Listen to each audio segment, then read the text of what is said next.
Salam Indonesia, Anda menyaksikan berita terkini bersama saya Agus Jagatraya.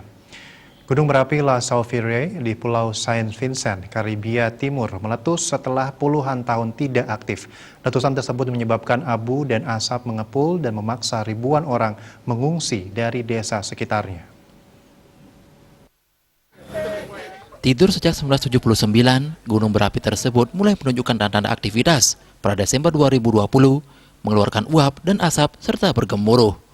Aktivitas vulkanik meningkat baru-baru ini dan mendorong Perdana Menteri Saint Vincent dan Grenadines, Rap Gonsalves, memerintahkan evakuasi dari daerah sekitar. Seorang saksi mata mengatakan kepada kantor berita Reuters, gunung tersebut meletus pada tanggal 9 April 2021. Abu dan asap membuat daerah di sekitar hampir gelap total, menutupi sinar matahari pagi. Ia melaporkan mendengar letusan tersebut dari Rose Hall, desa terdekat. Eruskila Joseph, Direktur Pusat Penelitian Seismic University of West Indies, mengatakan kepada Reuters, letusan-letusan yang lebih kecil terjadi sepanjang hari. Ditambahkannya, aktivitas semacam ini dapat berlangsung selama berminggu-minggu atau bahkan berbulan-bulan.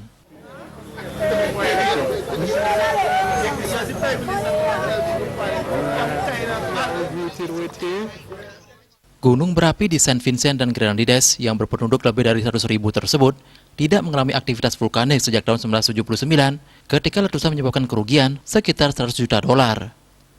Letusan Gunung La Sauvire pada 1902 menewaskan lebih dari 1.000 orang. Nama gunung tersebut berarti outlet belerang dalam bahasa Prancis. Media lokal dalam beberapa hari juga melaporkan peningkatan aktivitas Gunung Pelée di Pulau Martinique yang terletak di sebelah utara Saint Vincent.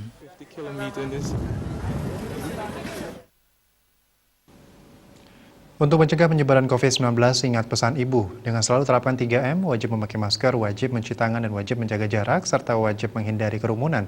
Dengan penerapan perilaku 3M, Indonesia segera terbebas virus corona menuju Indonesia maju. Tetaplah bersama Bali TV. Salam Indonesia.